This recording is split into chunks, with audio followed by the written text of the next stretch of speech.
نحمده ونصلي ونسلم على رسوله الكريم أما بعد. أعوذ بالله من الشيطان الرجيم. بسم الله الرحمن الرحيم. والعصر إن الإنسان لفي خسر إلا الذين آمنوا وعملوا الصالحات وتواصوا بالحق وتواصوا بالصبر. صدق الله العظيم. A few things that we need to think about, some of the points that we should try to ponder over. Who are we? Who am I? Why are we here? Who created us? We know Allah subhanahu wa ta'ala did. But even for the human beings, it's an important question. What is the deal? Why Allah subhanahu wa ta'ala created us? Why Allah subhanahu wa ta'ala has given whatever He has given to us? Why are we on this planet with all the faculty that we have, with all the strengths that we have, with all the beauty that we have as human beings, compared to all the other creation? There sure must be a reason behind all of that. There is a planned, a purpose, a long-term goal that needs to be achieved. It can't be just random something. It can't be just people are thrown into this world and no one is going to ask. If you find something in your house as a big gift from someone that you don't even know, what would you think? If you find a present of, say, a big car standing right outside of your new Rolls Royce standing out saying that this is yours, what would you do? If you know it's fun, we need to find out where is it coming from? Where is it? Who gave it to? What's the deal? There must be something behind it. There must be a plan behind it. It can't be just that someone give you something and there is something behind it. A sensible person would always try to figure out, so what is that? Why Allah subhanahu wa ta'ala has given all of that? All the favor that I'm enjoying in my life, why Allah created me? Yes, at least. Why Allah subhanahu wa ta'ala created me? I will need to know. So the creation.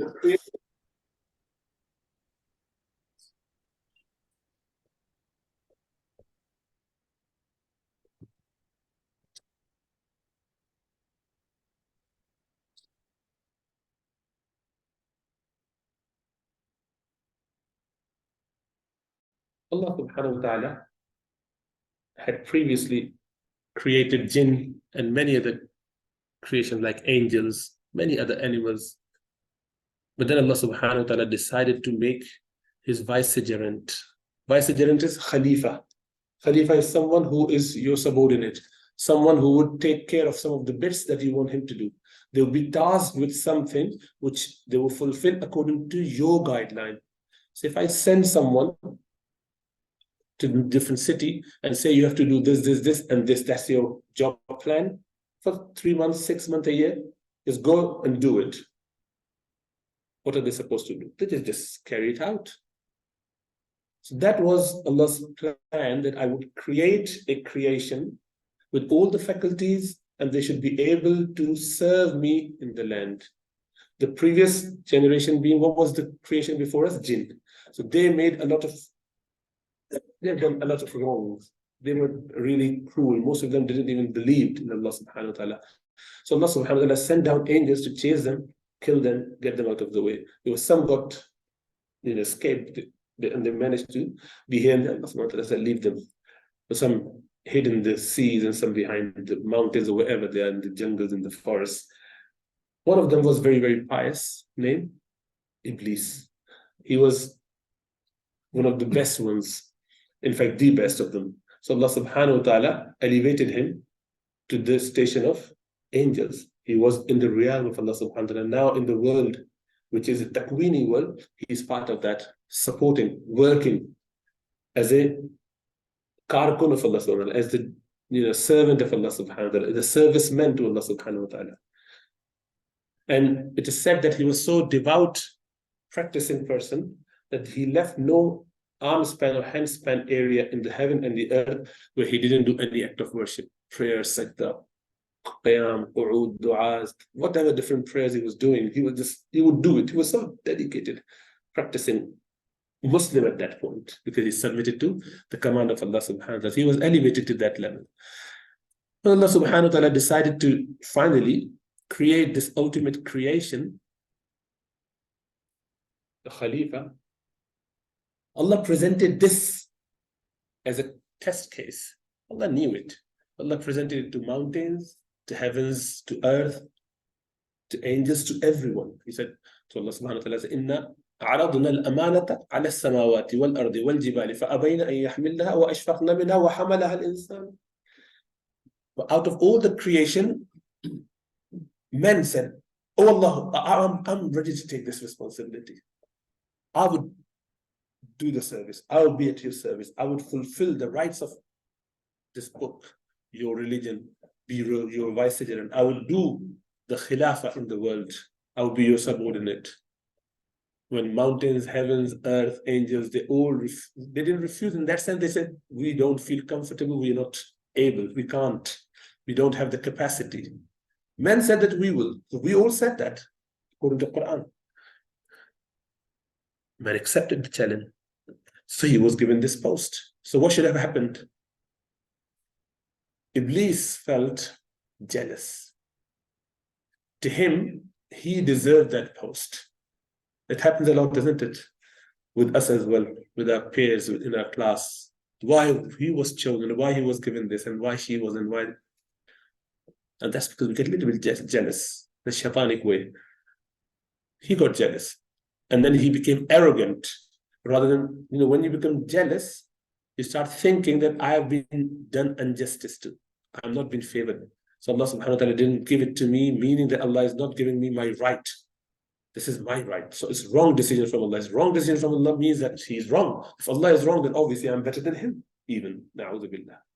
So you become arrogant to that level without realization. He didn't know that this is what he's doing. He didn't realize that he's being arrogant, but he became arrogant. He challenged Allah subhanahu wa ta'ala. Ya Allah subhanahu wa ta'ala, you're asking me to bow down to Adam, who you created from clay, is made of clay, stinky, ugly, hasn't got any substance. He hasn't done anything. I have done 500 years, 5,000 years worth of ibadat and worship. You are the one who opted me, you selected me, you elevated me from deep down in the earth to the highest level of heavens. I'm now living among the angels in heavens, not because I asked for it. You chose me. So that's your testimony. You are saying that I'm good. Your certification. You stamped me. And you've seen me doing all those good deeds. Many, many years. What has this done? This creation, this ugly, stinky one. What has he done? Nothing. No worship, nothing to his account, made of something very weak. And I'm made of fire. I didn't ask you to create me from fire. You did. So am I not better? Definitely I'm better. He started thinking in those lines, working his way out, his logic, rather than the wisdom of Allah subhanahu wa ta'ala. He failed to understand that Allah knows best. He is the creator. He has given all those favors, not that these favors belong to me. It is Allah's favor. Allah gave me whatever Allah gave me. So rather than being humble and submitting even more to say that I have done this favor to you, you should be much more down to earth, much more humble and thankful and grateful to me. No, he didn't. He didn't realize that. Shaitan became even worse. This is what happened. When you become jealous, you become angry, you become arrogant straight away. With arrogance, you become blinded and you can't see through. This is like there's a lot of people behind it. When a car is going, you can't see it. You can't see it. Blinded like that. You claim that you know, I know. But no, you don't. You can't see. Even if with your full eyes, you can't. That's a problem that Shaitan had with his arrogance. So what he did then, he asked Allah subhanahu wa ta'ala to give him a chance to prove his worth, to prove that he is right, to prove that man is definitely not worthy of being respected and honored. Why Allah subhanahu wa ta'ala accepted? Because Allah subhanahu wa ta'ala is so generous. They say, even if it was gifted to me, gifted to him by me, yet he has done some services. To his account, he has done something. For many years, he was serving. Many years, he was worshipping. Allah is so shakur, so shakir, that he said, okay, let him have his fair share. You're allowed to live until the end of time. Then he said, oh, Allah subhanahu wa ta'ala, allow me to be able to insinuate. Yes, you will be able to insinuate and whisper men. Ya Allah subhanahu wa ta'ala, allow me that men can't see, but I can see him. Yes, you will be able to see him, and they won't be able to see you. He said, Ya Allah subhanahu wa ta'ala, allow me to drag him into committing sins. No, that would be unfair. That would be unfair.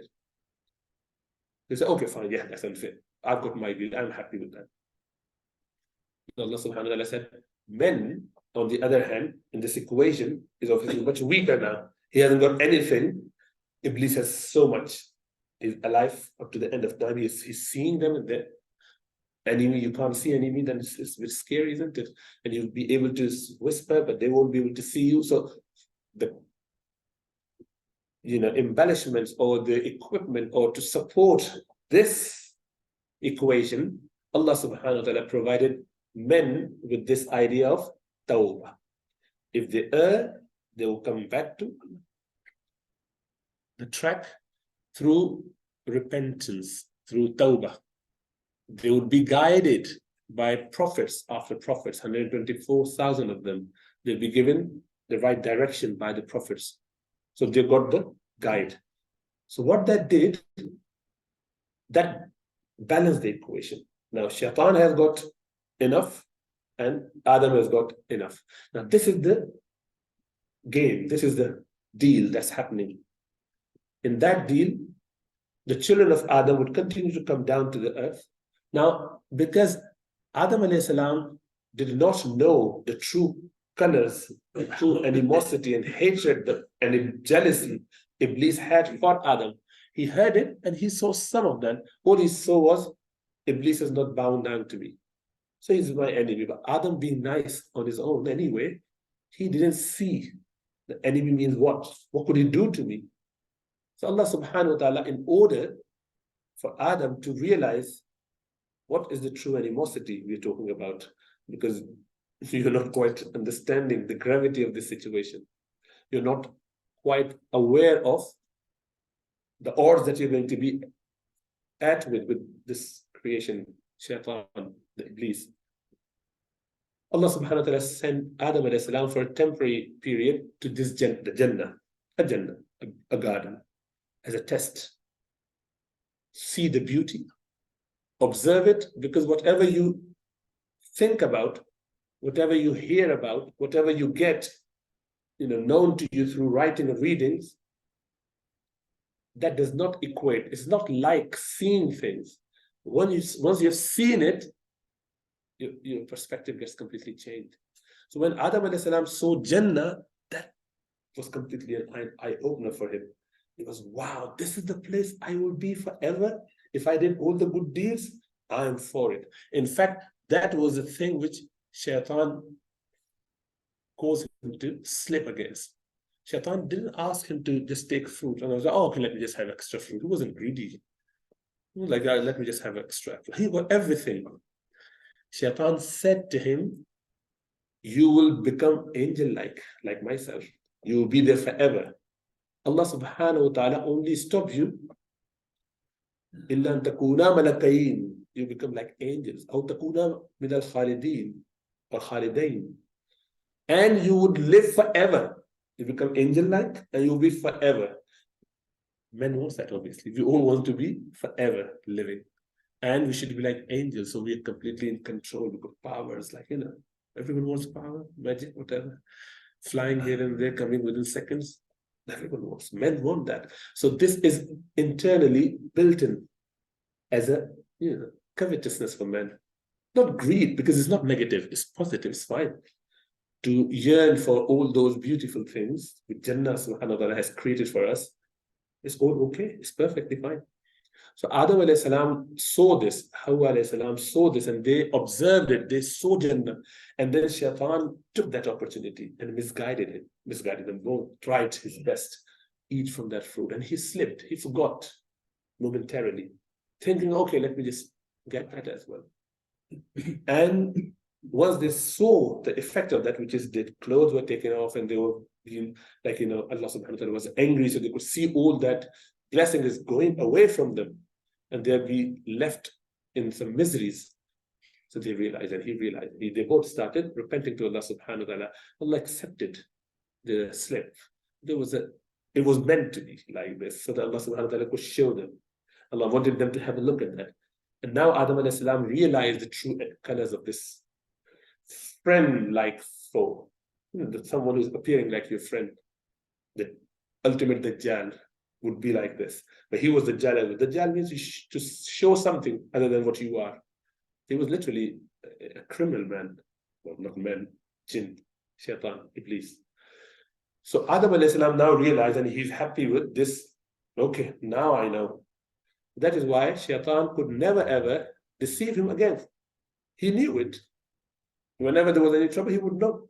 So Adam alayhi salam became prophet. He would never make any mistakes. Prophets don't sin. Shaitan cannot deceive them. So then, as I mentioned, the refusal from Iblis was because he felt arrogant and big. Allah subhanahu wa ta'ala said, okay, I know better, but since whatever you're doing, that's fine. The mission now is this. Men, Adam alayhi salam, and the children, you're going to the world. You have to prove your worth. You have to work hard. You have to come back to Jannah. So this is your Jannah, which you've already observed. I'm just lifting you up, putting them down there again, because there was the top of the mountain, for example. You have to, since we just put you there without you striving for it, now you have to acquire it. Now that you've seen it, you would from that earth walk your way up to the heaven, up to the mountains, come all the way back to this Jannah. You would have a lot of tortuosity, a lot of distractions, a lot of hardship on this path. But you have to bear all of that. You have to work hard to be able to come. See that target? Yeah. I want that. Come back up. You understand that? That's as simple as that. This is our life. We are sent to this world only to come back to Jannah.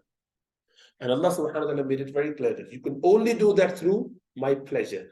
You need a lot of help. You need to be aware of your shaitanic ideas and thoughts, whatever is coming to you, through his whispers in your mind. So you should be able to, this thought is more shaitanic, this one is rahmanic, this is fine, this is good, angelic. That is a problem. If you can't see that, then you are done. You're doomed. You're crazy. So many men over the time identify shaitanic whispers like this. Even today, they just see and they say, it's a shaitan, get out. Shaykh Abdul Qadir Jilani, rahmatullah, one of the greatest of the Imam from Hanbali fiqh, greatest of the Imams. And he was also a very pious Sheikh of the time. He was once going through this jungle, forest. He heard, "O Abdul Qadir, I'm your Lord. Today you have perfected yourself. Now you do not need to do any acts of ibadah. No prayers, no fasting. You are above that now. Because you've already achieved what you needed to achieve. You've done it." So he said, La hawla wa la quwwata illa billah, oh shaitan, get out of my sight. Shaitan came to him. How can you know? How could you get that is what shaitan? He said, Wallahi, I have misguided more than 1,000 people of this caliber on this path. They would come to this level of piety and I would misguide them and they would be thrown back to where they started. It's like, ladder, snakes and ladder, that's it. You were bitten, back to zero. Happened to so many people. But you survive it. Wow, what did you do? Then he said, you know what? It's because of your ilm, because of your knowledge. You're so knowledgeable. Shaitan said, because of your knowledge, you managed to identify me. He said, La'natullahi alayk. May Allah's curse be upon you. If it was that, many people have survived it. It was my Lord's mercy. You're trying to deceive me even further. And Shaitan just ran away. Because it is quite obvious that one would say, yes, through the knowledge, I could identify that you were Shaitan. And if he said that at that moment, it would have been arrogance on this part. He should have had referred to Allah, which he did, mashallah, because he knew it. That's how the subtlety there would be, the delicacy there, how Iman is tested for certain people, not for everyone. Certain people would have at different levels. So Shaitan would never miss out on the opportunity to misguide people, because this is his lifeline. He has to prove, oh Allah, your command was not right. Men never deserve to be in the state that you have given him. Highest ever station has been given to men. وَلَقَدْ كَرَّمْنَا بَنِي آدَمَ. We've honored men, Allah says. So Shaitan has to prove it. That's why he doesn't sleep. He doesn't do anything. He just is interested in having all men misguided and with him into hellfire. So he can at least have a point to make to Allah subhanahu wa ta'ala. And maybe he thinks, obviously for him, that's the only hope. Should he know that he's going to be in hellfire because this is Allah's promise? But if he really proves it, which he wouldn't be able to, inshallah ta'ala, because there are many, many pious people even today, alhamdulillah. Yet this is his game. He's not going to give up on that, because that's the only hope he has, to misguide as many as possible. Now, it's not just about Muslims, it's about everyone. He is anti-human race. Jewish, Christians, Hindus, Sikh, Zoroastrian, Buddhists, everyone, atheists, everyone. So we are all together in this game against him. But we don't see it like this. We equate, like, we just take them here and them there and then, we all together, by the way. So that is why we have to have this Iman with Amal, pious amal, good righteous amal, good action, and then Tawasi bil Haq, inviting others to the faith.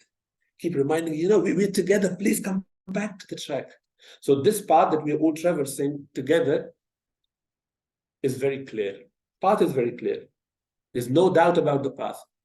This is Sirat al-Mustaqim. This is straight path, Allah says.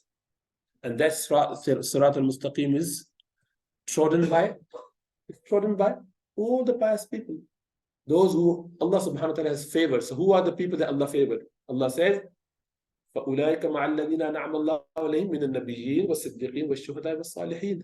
So Allah subhanahu wa ta'ala has favored. So this is the track. It looks that there's some brightness there right at the end. Path is clear, but you can't travel. You can't travel unless you have some lights. Because I couldn't make it too dark, and if you could, then you can't see anything. So imagine this dark night. How would you travel? What do you need to travel? Can you just start walking there in the dark? You have to have some light, isn't it? There has to be some external light, and there has to be some internal light. I'll come to that in a minute. What are the external lights you can have? Give me some. What external light do you have to travel? If it's again, a torch. A torch would do. Yeah, a mobile phone torch or any torch. What else? Anything? 14th of lunar calendar moon, the full moon. That's a good light. You can see through the light. That might be it. Yeah. What else? Street light. A street light would do. Yeah. If you're driving a car, then headlights. In olden days, a lantern. Yeah. A candle, matchstick, even the tree bark, just rub against, get some spark, something. You have to have some external light. The bottom line is that there has to be some external light to be able to walk that path. Even if you know this is a straight there, but I can't walk without seeing, I'll be bumping into things. And if I step on a snake, then I'm done. So I can't do that. I have to be careful because very, very, dangerous path to go.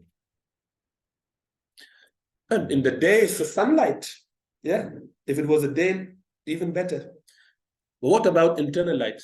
Now, if you're blind and you have all those lights there, can you travel?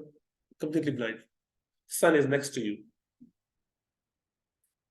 Doesn't help. You have all those lights, and yet you can't see it because you're blind. Then what would you do?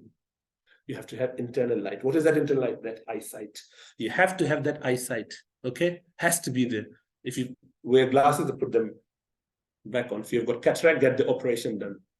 And if you can't, you're blind, born blind or whatever, then have someone else to hold you.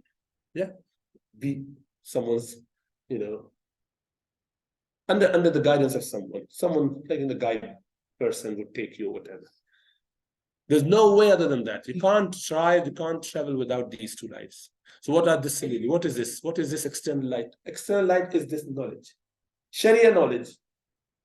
The Sharia knowledge of Quran and Sunnah of Rasulullah sallallahu alaihi wasallam is needed in order to be able to brighten that path. The path is clear. Quran and Sunnah doesn't change the path. The path is already there. Quran and Sunnah makes it right to us so that we can follow it. Path has already been there. Allah subhanahu wa ta'ala already created the path. That is why all the prophets had same path. In their time, in the time of Musa alayhi salam, it was Torah that you would need.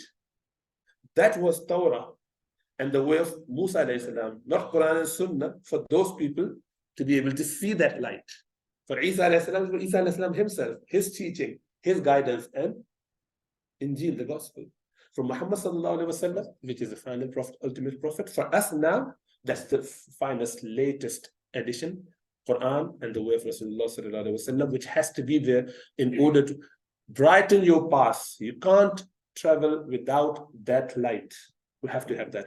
Or take some guide or someone, however you learn, however you get that, you have to have that.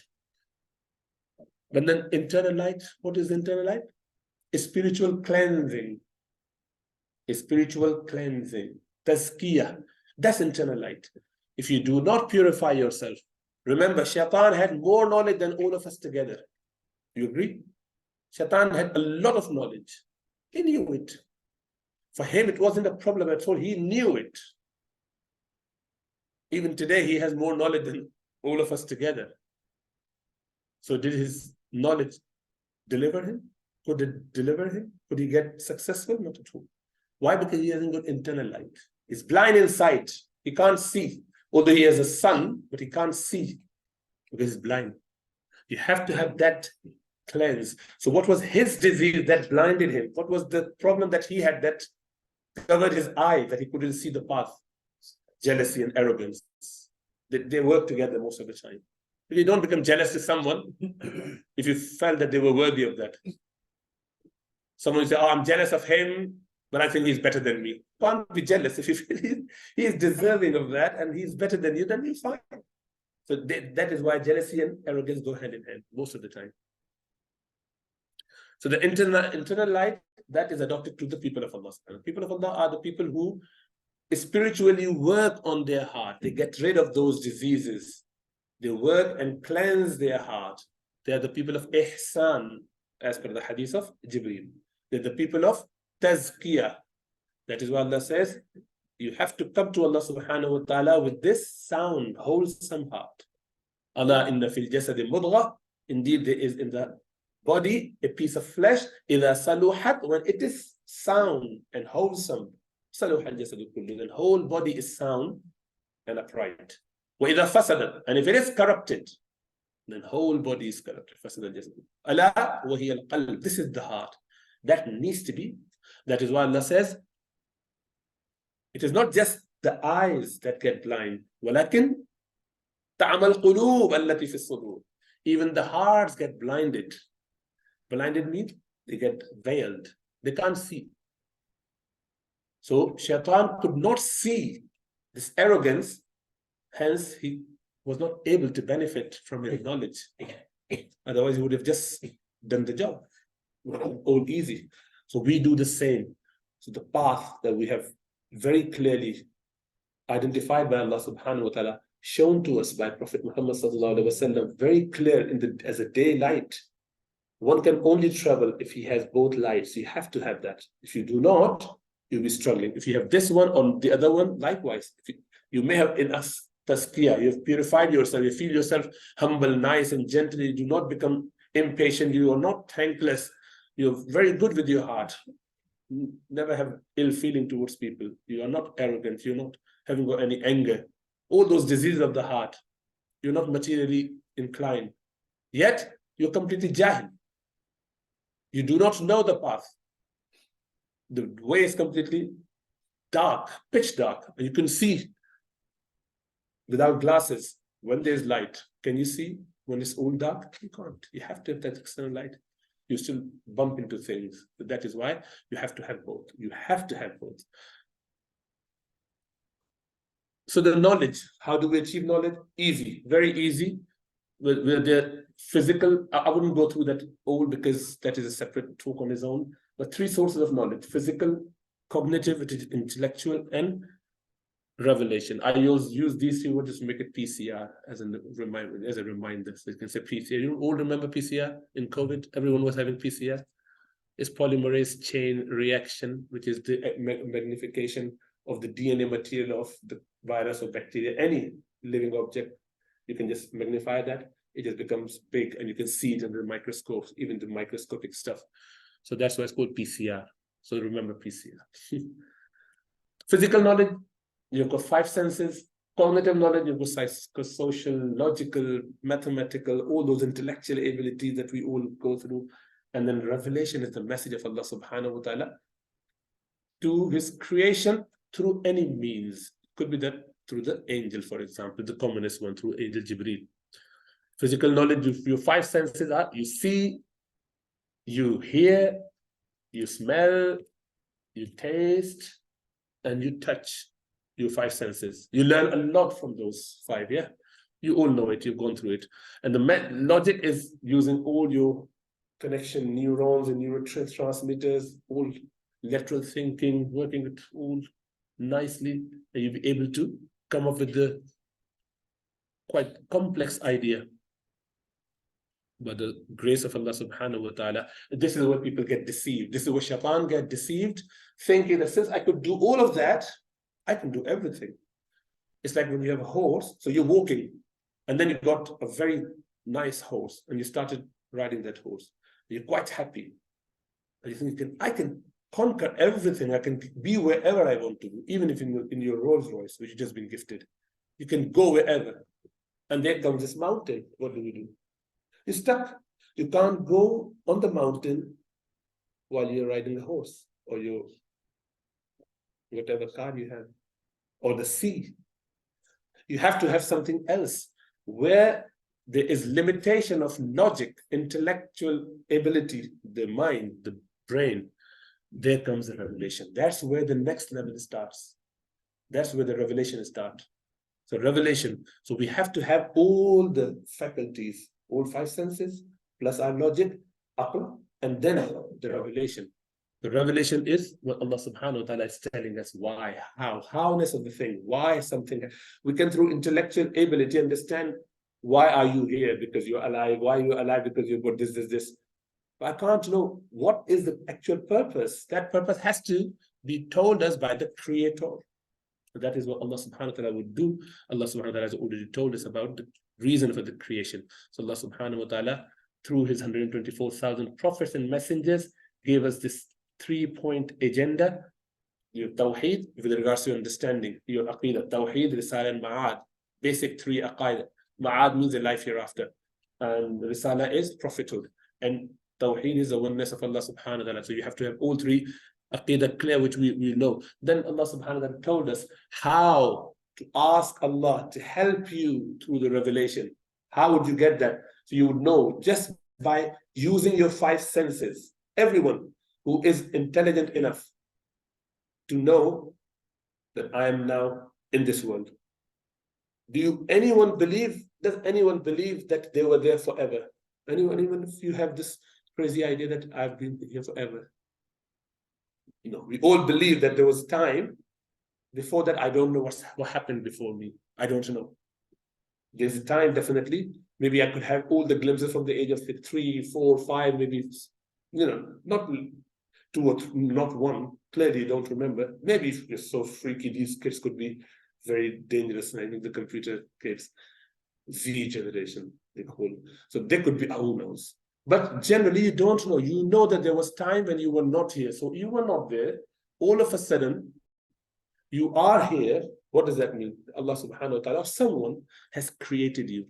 All praise be to him. Why? Because he created you. Because you know that you are in this world, in this, you've got the realization of your existence, and you haven't paid for it. Have you? Have you paid for your creation? Bill came to you, your parents did something special. So whatever happened to me I'm here, I haven't done anything. Allah gave me this life without me deserving it, because I haven't done anything. My parents didn't do anything. So I was given this life for free without me compensating for it. The other part of the deal is not done. It's just free gift, Rolls Royce by your doorside. How could that be? The minute you say this, it must be a generous person. Wow, amazing, isn't it? And then he's the creator. He has done it to so many people. I can see all around me. Then I know he must be Rahman and Rahim. Why? Then what I see, I needed heat and I've got heating. I wanted this, I've got areas to cover myself. If I'm starving, I've got food. Even the time that I was born, my mother has got food ready for me. Allah subhanahu wa ta'ala has given me, or the creator has given me every faculty that I need whenever I need. I just realized that when I was being hurt as a small baby, I could cry and get help. Mom was in the kitchen. Mom is here to help you. If that wasn't the case, then what? If you're left on your own, mom is gone completely. What happened in the animal kingdom? The baby is crying and crying, the cub is shouting, and then your hyena has already done the job. Yeah, because mom is no more there. For us, we've seen that how Allah subhanahu wa ta'ala has given that even the baby who's just been born can't speak, but can cry to alert the family member, the parents, about his suffering. And if they've done something and they're fully wet, they will cry to make it known to mom, change me. So amazing, isn't it? So Allah, whoever is the creator, does know all of those. And he's so merciful that he has put everything according to the need of the individual. Whatever was harmful, to repel it. Whatever was good, to get attracted to it. Baby would cry for food when they're hungry. If they didn't, how would mom know? If the baby couldn't suckle, they're hungry, that's why they suckle. They suckle anything that comes to their mouth. If they couldn't, how would you teach the baby? Oh, baby, please do your right jaw a little bit to this side by 20-degree angle, move it this way, and then up and down in this angle, and then use your masseter muscle, and your pterygoid should go in this direction, by the way, otherwise you won't be able to suck proper in that. How could you make that baby understand? That is why there are certain people, some babies, who are born without that ability. They always have to be on this tube inside their body and permanent tube so that they can be fed outside. They can't use their mouth. Their muscles are not there anymore. They can't function. They can't suckle. Amazing, isn't it? Only few. Just so Allah tell us, remember, all this is a favor from me. See how generous, how merciful I am. Ar-Rahman, Ar-Rahim, I'm Ar-Rahman and I'm Ar-Rahim. See that?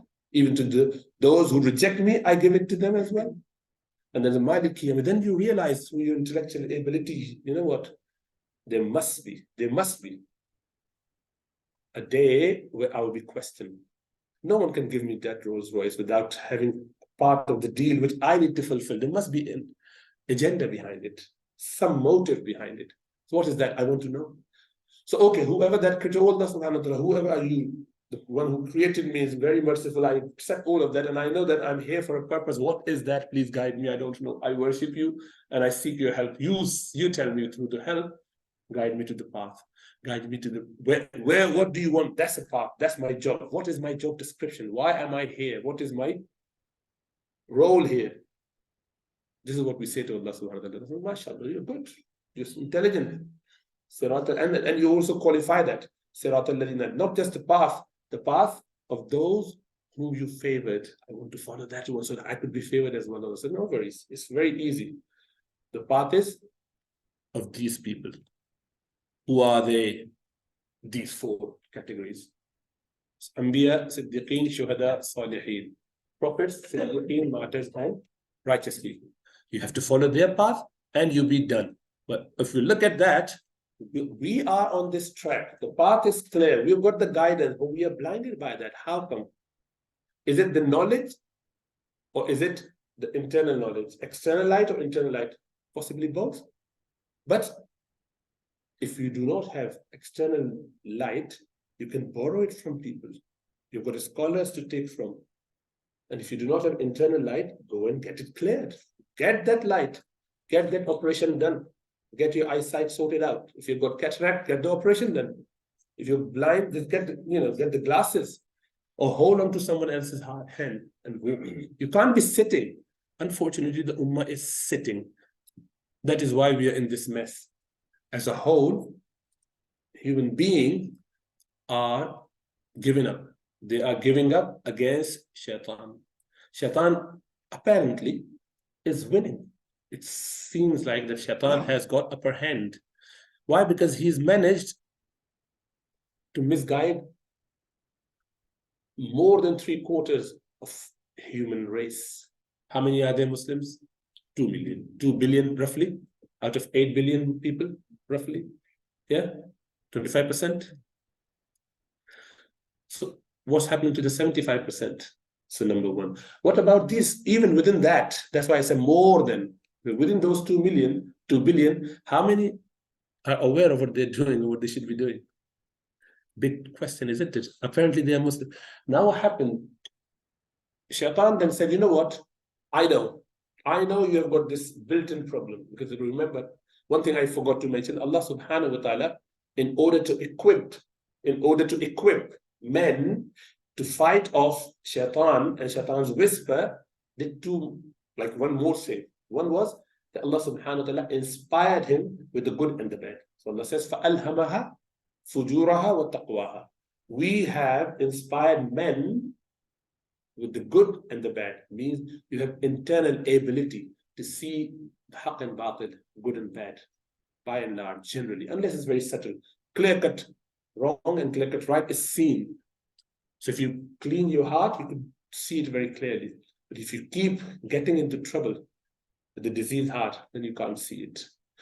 So with that feel inside, men started following, this is the path. They started following shaitanic way, going here and there. All the appeal and the distraction and the lovely stuff that they wanted to, they get sidetracked. They felt, you know what? And then when they were on the wrong path, whenever they're here and there, every so often, they get a pinch. They get a feel, you know what? Oh, I'm going against the command of my Lord. I was supposed to do this. I know that I'm in the wrong thing. Am I not? Am I not sinning? This is wrong, isn't it? This isn't something that God doesn't like. Why am I doing it? So that feel, the guilt feeling, the conscience, the dhamir, every so often will just prick, the conscience prick. Then what happened? Iblis said, you know what? Don't worry, man. There's no problem. There's no such thing as sin. Whatever you do, as long as you do not harm the other person, or if we had to do it for a greater good, that's a different thing. So we're killing all those kids because it's a greater good. This is how they're completely blinded. They don't see, which is so obvious. Killing innocent people, how could that be justified to anyone? Small babies. But aren't people, human beings, killing their own human race with the idea of shaitan and justifying it? Have they not got knowledge? Don't they know it? They know it. Their books say so. They know it. They read it. What shaitan has done? They corrupted their hearts. So even if they can see it, they cover it up, saying that no, this is not what it is. This is it. It's okay. This is a collateral damage. It has to be done. Unfortunately, such a greater good. We're doing it only in the name of God. And they're all doing it for the sake of God. They think they're pleasing Allah subhanahu wa ta'ala, whatever they're doing. And this is what happens when we become corrupted internally. The shaitan just made, but they're fortunate ones. There are very few. They're strangers. They're seen as strangers. Who are those strangers? The believers. Those who practice Sharia. Those who take Allah subhanahu wa ta'ala's pleasure at the top of agenda. They would never go against it, no matter what. And these few people have shown to us, as we were discussing, that they are the strangers. Aren't they the strangers? There are people talking about them saying that why don't they give up? At least they will be able to live, rather die in the name of Allah. They did forsake our iman, our faith, our practice, become, enslaved. So this last two slides, just to be very quickly, finish that off. So Iblis is constantly whispering us. So what do? We seek Allah's refuge in that. So that's the answer. So that's the challenge on the path.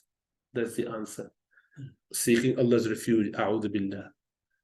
Worldly attraction, all these, nice attractions here and there, games, Roblox, and whatnot, is going to cause us to be on the sidetrack. Fun, sins. As you grow up, it should be fun, then desire, and then sins. That's how it goes. But as you age, you're more into this fun bit when you're younger. You pubertal, more desires, and after that, more into sins. In the first 2 years, literally a couple of years, you can survive just by, desires and trying to control and not control. We're more driven by that.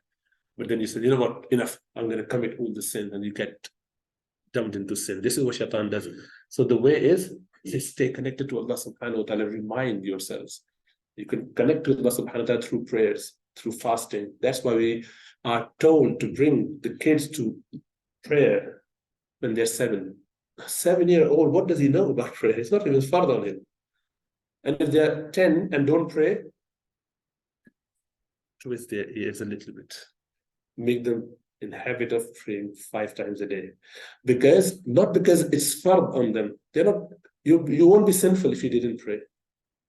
You'll be spanked, but you won't be sinful if you miss out your prayer. Why? Because you have to be in this habit. If you're not in this habit, the day you hit the puberty, you can't all of a sudden become very practicing Muslim like this. No, shaitan would just literally take you. That's shaitan's 5G? 5G. Is it 5G?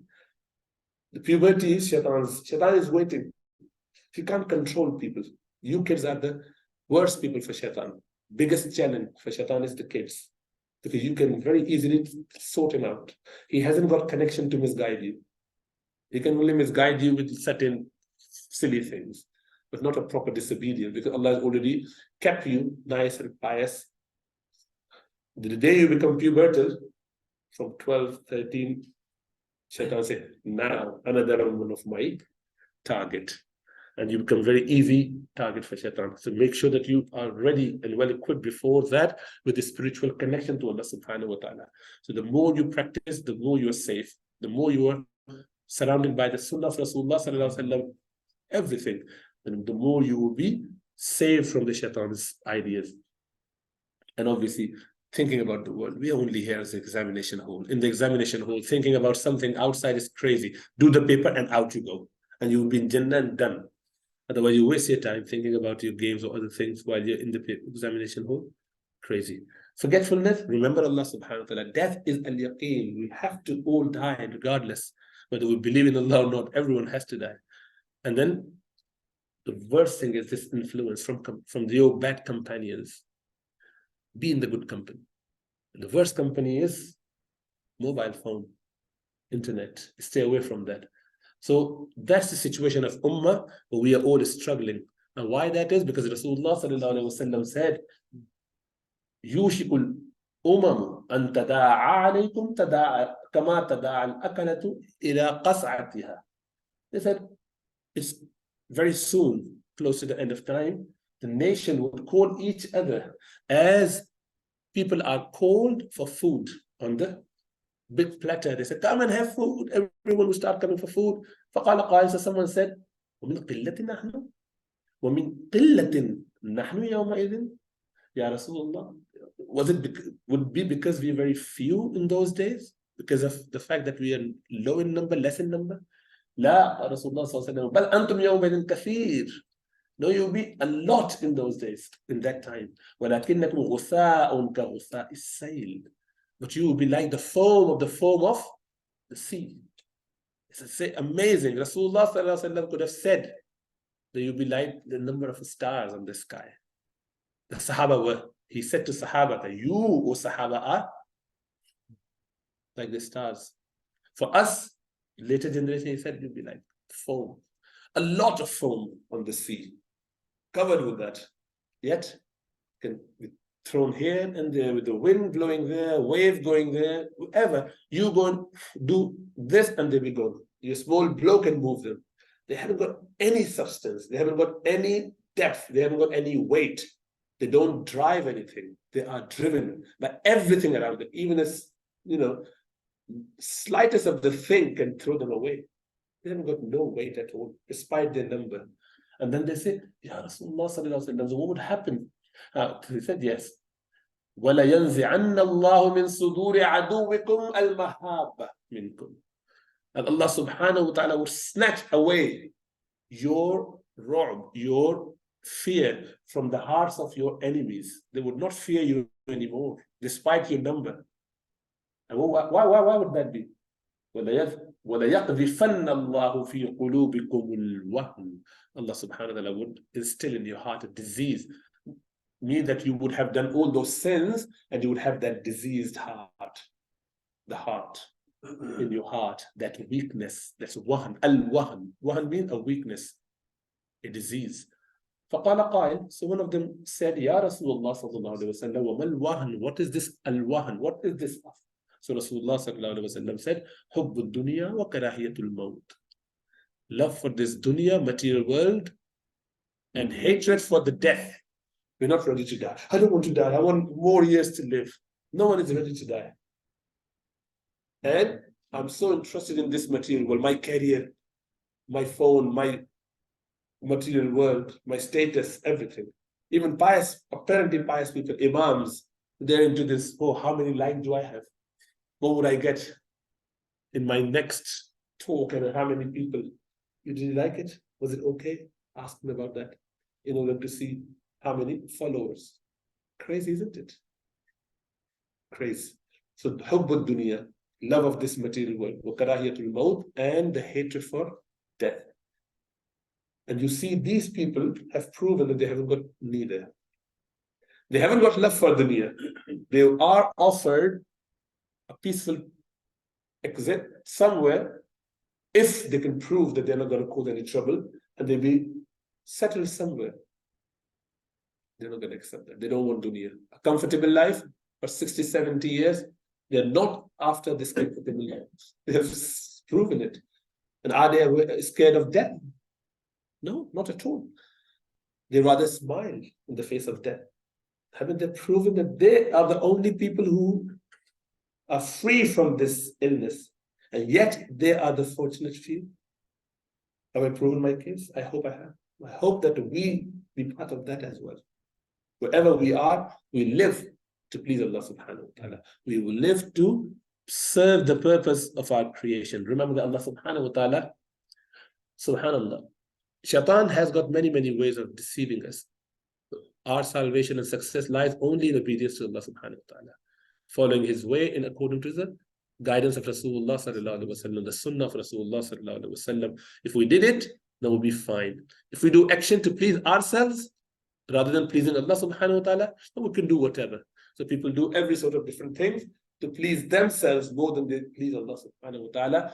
Oh, but yet I know I'm so keen to go on Hajj because I don't want to miss this opportunity of seeing the Holy Kaaba. I'm dying to see the Rawdah of Rasulullah sallallahu alaihi wasallam, and I haven't got any mahram to go with me. I'm going to go on my own. Now the visa doesn't require me to have a mahram. I will go as a lady on my own. When I know that Rasulullah sallallahu alaihi wasallam said, but yeah, some scholars say it's okay, so I'm going to go. I can't live without going there. I have to be there. So are you following Allah or Rasulullah sallallahu alaihi wasallam or your own self? You're following your own self. What could be better than seeing Rasulullah sallallahu alaihi wasallam in your lifetime? And Uwais al-Qarani had this opportunity. Yet he didn't come to see Rasulullah sallallahu alaihi wasallam and didn't become Sahabi, would never achieve that level. Yet Rasulullah sallallahu alaihi wasallam said, "O Umar, in your time, in Qarn, the place, from there, this man called Uwais come to see you, ask him, say him, and convey to him my salam, and ask him to make dua for you." Umar to make dua for him. What is the status? Rasulullah sallallahu alaihi wasallam is telling us about this man. Why? Because he follows Sharia. Mu'adh ibn Jabal, Rasulullah sallallahu alaihi wasallam said, Wallahi ya Mu'adh, I love you. I love you for the sake of Allah subhanahu wa ta'ala. And he just said, held his hand and gave him so many different advices, and now he's sending him to be the governor of Yemen. And then he said, oh Mu'adh, I'm not going to see you again. Means that by the time you leave here and next year you come back with all the whatever work you have done, I would not be in this world. I mean, I'm going. What would you do? He said, Ya Rasulullah sallallahu alaihi wasallam, please let me be here until, once you're gone, then I will go to do my job. Yes. Very easy request. At least make a request. Ya Allah, can I stay for a bit longer? Maybe 2 more days. I didn't know that you're going, so maybe I can. We would do that, wouldn't we? Please, one extra. I'm tasked with the job that I have to, look after people over there. I am not going to ask for any favor, even if it means that I would miss my most beloved Muhammad sallallahu alaihi wasallam. In his lifetime, I could have stayed for extra day. Ya Allah, Ya Rasulullah, can I go tomorrow? Then at least maybe let me see you for one more extra day, extra half an hour. Don't we do that? The ticket is for tomorrow, and we say, oh, can you extend it by another week, 2-3 days? We do it, don't we? If you could, we do it. If it's cheap, we do it. Did he ask for it? No, because it is not about that. It is about following Sharia. This lady, Sayyidina Umar, in his time, he said, oh, she had leprosy. I don't. And he was performing tawaf. He said, oh lady, I know that you've got leprosy, you wanted to be here, but I don't feel comfortable you being here, because with your presence here, many people would be upset, because they may think that they will contract this disease, which is fatal disease. So I know you're trying your best to stay away, but I would suggest that you don't come to the house of Allah subhanahu wa ta'ala. Barred her from coming to perform tawaf or coming to the masjid. She questioned, she just left straight away. And Sayyidina Umar, a few years later, when he passed away, someone came to the man and said, oh lady, I didn't you know Sayyidina Umar passed away, you can come to the masjid. There's no one to stop you now. She said, Umar is not that kind of guy, or that kind of person who would be respected and honored in his lifetime only. Wallahi, I would never ever go there. He's someone who should be obeyed till I breathe my last. I will obey him. This is my Amir. He asked me to do something, I'm not going to change it because I feel like doing this. No. My Imam, my Sheikh, my Ustad, my parents, they said to me something, I'm going to obey. This is how it should be. If we follow that, and inshallah ta'ala, life will be a lot easier. May Allah give us tawfiq. قولي هذا واستغفر الله لي ولكم المسلمين. والسلام عليكم ورحمة الله وبركاته. Jacket to pin. Hello.